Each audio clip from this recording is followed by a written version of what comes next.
Welcome to episode 2 of Breaking 80 Left-Handed. I'm here at the PGA Tour Superstore, the golf heaven, to get fit for left-handed clubs. Part of me getting better is going to be getting new clubs and getting fit for my left-handed swing. And it's going to be eager to see how much different my bag looks from my right-handed swing to left-handed swing. I know I'm going to need some bigger heads, some lighter shafts. So let's head in, get fit. I'm super excited. Let's do it.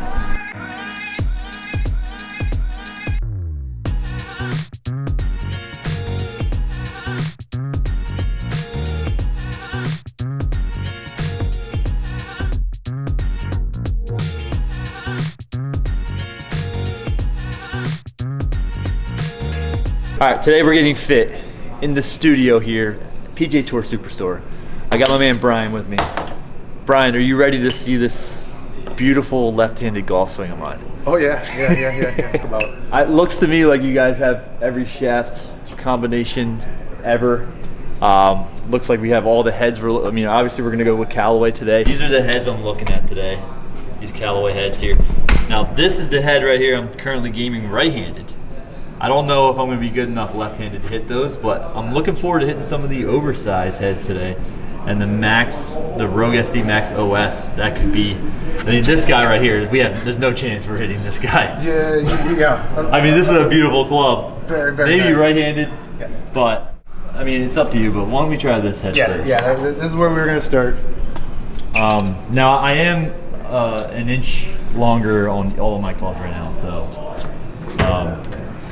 Appreciate that. We do have a couple extended sticks. I'm going to just throw in one of the lighter weight. I don't think I have one that's actually +1 regular. Sweet. What do we have here? What kind of shafts? And we have the TT Elevate regular flex 95 gram. So kind of a mid kind of lightweight shaft. But, right. You know, lefty, I'm not expecting you to be pushing the club head around 90. No, I like that. So I'm in 130 grams right-handed. Yep. And now we're 95 left-handed. All right, let's get going. Let's hit some shots. Let's do it. All right, this is my first time ever putting on a glove on my right hand. It's weird. So I almost don't even know how to put a glove on. It's a new feeling. Yeah. Sorry, buddy. Takes a little bit to get loose. I'm really liking the look of this head.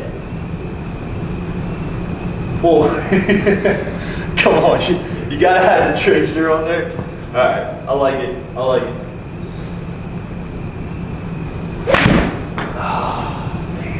The simulators here at PGA Tour Superstore are so accurate. Oh, that was a little. There it is. That was a little more pure. What? Look at that little baby draw. So one of the things we want to really focus on with our fittings, especially on the irons, is to not only get you optimal launch and spin, but try and fall into a good landing angle so that way you're holding greens. If we can get something where the ball's coming in, throwing more of a dart rather than that ball bouncing in hot and creaming through the green, obviously going to score better. So you know what I noticed from my round is right-handed I'm a high ball hitter, but lefty so far I'm hitting it a lot lower. Yeah, it's tough. You know, you're trying to new side of the ball and speed. Absolutely. I mean, guarantee your club head speed's probably got at least 10-15 more miles an hour right-handed than you do there. So kind of adjusting and getting that timing down and ball position too. But attack angle solid -2. That's you know, a pretty good spot there.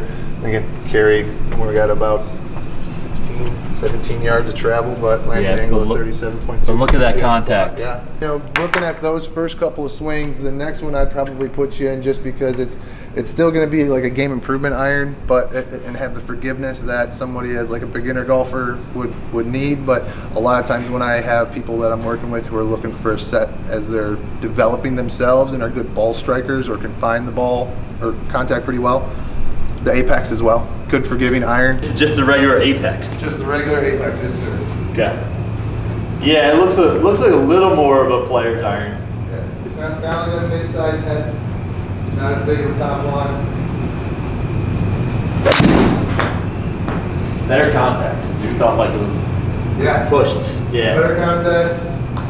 Only about 1/4 of an inch out to the tail. A little heavy. Yep.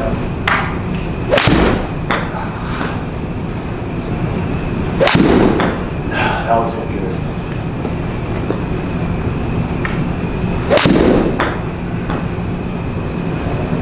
right, so I'm swinging it a little bit better. Yeah. We're thinking about, I mean, the OS is nice, the Apex works nicely for us, but we're gonna throw the Rogue Pro. Probably not good enough left-handed to hit the Rogue Pro right now, but the goal is to break 80, so I gotta get better, you know what I mean? So Sure. I'm gonna be putting in the work, putting in the practice. Is that something you look at a little bit in fittings, whether somebody's new to the game and whether they're taking lessons or trying to improve their game and maybe trying to fit them into something that they're going to be as opposed to what they are now? 100%. We got to, part of our, and we kind of jumped through this knowing that what we were doing, but, we always start with a, pre-fit interview. So we talk to the player, we find out from them what they ultimately, have for their intentions, their goals for the game, if they're working with anybody, how often, how frequently they are playing, because it definitely for us, consistency and having more golf involved with you and your clubs and what you're going to do with them,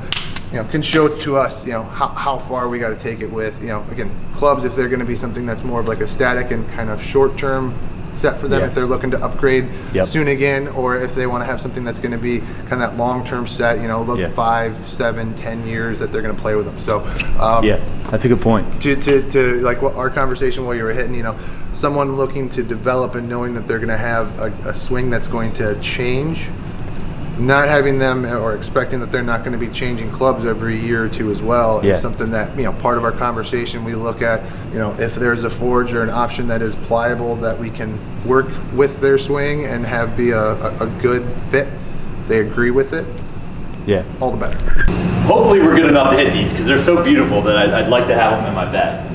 Fingers crossed. Oh, and that's not a good start. Oh yeah. Oh yeah. Yes. So I hit that, Brian's telling me I had 150 carry there, essentially. He said I hit a 1/4 inch out to the toe, but it honestly felt like it was centered. So typically a player's iron, you hit a 1/4 inch off the toe, you're gonna really feel it. Oh yeah. With this iron, I feel like it's a good in between, like a blade or a player's iron and like an oversized head. So that's big. That was way off the toe, but again, didn't feel horrible. Yeah, that's pretty good there. That sounded solid. A little bit down inside the heel. But 153 carry, 147, that 43.6 degree landing angle. I think that's probably one of the highest ones that I've had you have. Granted, anytime that we got contact that's low on the face, we're going to typically generate a little bit more spin.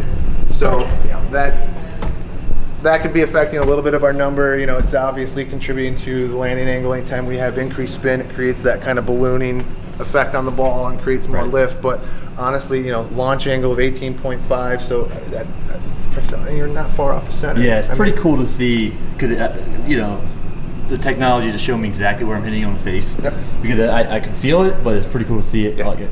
And we're about 153 carry, which is 153 up to 164. I mean, I love it whenever we can get within, 10, 12 yards. Typically you're hitting into most greens that are, maybe 15, 18 yards deep at best. So if you're trying to land it onto the green and hold that green, I mean, big thing for me is, let's make sure that gap that we have from carry to total is going to be within a green's depth.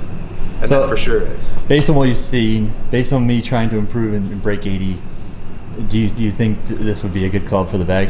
So I think with what you want to work with, this is definitely a goal for the bag. But I think probably, again, looking at how the Apex were performing as well, I honestly just, as we talked about too, looking at what you can do with that club. I mean, it's still going to be pretty similar head size. That's the DCD, sorry. So head size not too far off. A little bit different look.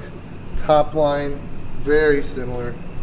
A little bit thicker with the Apex, but So you would recommend? I would recommend this mainly for the fact that also, like we talked about, if there's anything that's changing with your swing from year to year, I mean, you could game these for easily 5-7 years plus, and if your swing changes as you're practicing and working to break 80, you're not going to stay. I mean, that last swing that you had was almost 70 degrees, dynamic lie. So the fact that it's forged versus the cast club, you can do a lot more with this guy over time than you'll be able to do this. This will fit your swing right now for what specs you would set it up to. Yeah. But are you going to be there in 2 years, 3 years? Gotcha. This guy's your guy. Yep. Okay. Thank you, buddy. Really appreciate everything, man. Of course. That's awesome. Really awesome. Always like to see somebody come join the dark side. Yeah. I'm Southpaw, like I said. So. You're lefty. Yeah, okay, I didn't realize that. Real life lefty. Real life lefty here. So all right, we'll have to get you swinging righty so I can feel better about myself. Played around a little bit, dabbled once or twice. All right, sounds good, man. So yeah, we'll work on the driver and stuff later, I guess. Yeah, because as you see, the shaft wall here. I mean, I would love to see what your left-handed swing could get you into, because obviously everybody has their things like the Ventus and some of the hazardous shafts, the Diamanas, the Tenseis, but best benefit with a PGA Tour Superstore fitting is, outside of the OEM and the manufacturer provided shafts, anybody wants to really dive and go down the rabbit hole. This is there. Yeah, you get pretty much every option. So there's 2 different fittings you can get here at the Superstore, right? Correct. You get the studio fitting. Studio fitting. You get to book ahead of time. Yep, appointment only. We have a few different options. So there's driver fitting, iron fitting. We have a hybrid, kind of long iron kind of fitting setup, wedge fitting, putter fitting that uses Sam Putt Lab, which is a really, really cool piece of equipment where, awesome. We measure so many different aspects of your putting stroke that we can provide, either direct recommendations for an ideal putter for you based on your stroke, or, especially on like a teaching or like a lesson side of things, show you a lot of keys into fixing the stroke or the problems that you're fighting. So that's awesome. And then there's also a free fitting, correct? Free fitting, pretty much come in anytime you want. Our hitting bay is along the side, right behind the studio.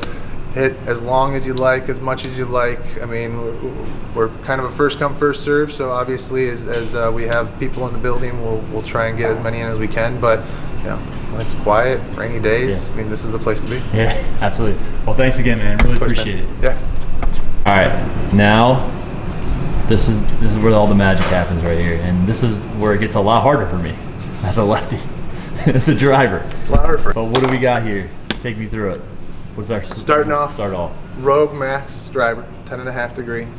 Gonna start at. I know you're swinging a regular with the irons and steel, but honestly, I mean, bigger size, bigger frame for you. I feel like even a lightweight stiff is probably going to be the proper shaft for you. So we got a Tensei Blue in our 55-gram weight class. Okay. Stiff flex. All right. Getting loose. Yeah. Big that didn't happen.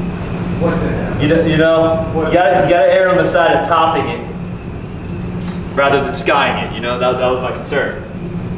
Oh, come on, Josh. Get the club base. It's a little bit open, but.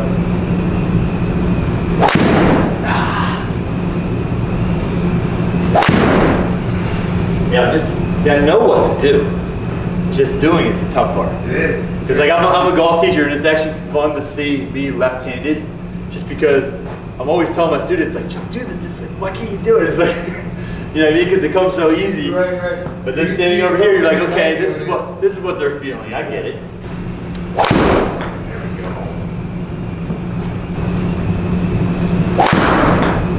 That last swing that was 99 miles an hour. That's 97 now. There's the draw. I tried to close the club base a little bit.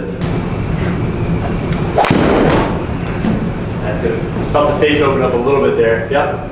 Still, you were working to turn it over, so just didn't get all the way. Wow. 240 carry up to 260. One thing I like to talk to a lot of people when I'm doing the fitting is feel. I don't want a club to feel like it's a weight on a string that you're trying to control. So with the way the shaft is, how rigid it is, or what the weighting of it is. I mean, we go too heavy, obviously people feel like they're fighting with the club to swing it through. We go too light, like I said, weight on the end of a string. So we're going to try just a little bit heavier, same shaft, just a little bit heavier, see how it plays with tempo and timing with you, see how overall feel does for you. But I like the way the head is. I mean, honestly, if you're going to miss it anywhere, miss it a little high. Right. A little higher, maybe a little bit out of the toe, so you get that gear effect and have that draw work for you from the face. But overall numbers you can see as the average goes, 98.6, 14.6, right where we want to be in the range, under 3,000 for spin. I mean, your smash factor is 143. I mean, efficiency is perfect at 150, so you're flirting with that. Yeah, 230 carry out there, almost 250. Right, and we got that one, the one was 240, right? Yep. Okay. Yeah, I think if we can get to the, eventually to the 240, 250, I think that's kind of right where I would want to be. So Cool. all right. So, do that guy next. Same head. Same head, yep, So same head, sir. Same shaft, just slightly heavier. A little bit heavier. 65 instead of what? What we Instead of 55. Okay. That was the last one. All right. Too hot.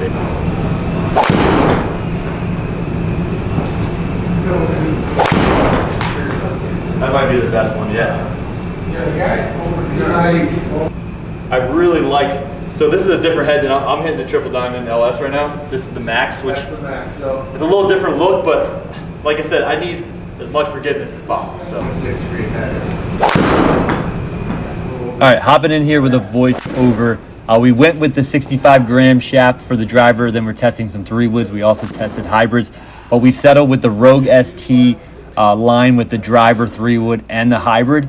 And then we have the Apex irons and then into the Jaws wedges. So really feeling comfortable. We're going to go through a whole video of me unboxing it. Next video, but awesome time here at the Superstore. All right, guys, one thing I'm noticing by switching to lefty is it can be hard Very to find hard. clubs unless you're at the PGA Tour Superstore. That's true. That's true. Unless They have a huge variety, whatever you need. Right. So you're not going to feel left out because I already feel the pain.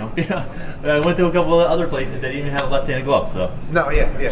You'll go some places and they'll just be like, you should just switch. You're on the wrong side of the ball. You should just switch. yeah, so all you lefties, check out the PGA Tour Superstore. got it. Where's that? Okay, just got done my fitting. I'm absolutely pumped to get my new left-handed clubs. Brian from PGA Tour Superstore here in Plymouth meeting did an unbelievable job. These guys are really professional and really hook it up, and I can't believe the selection that they had for left-handers. A lot of times I know left-handers can be forgotten about. So now all that's left to do is to go home, wait for our new clubs to show up, and then try to break 80.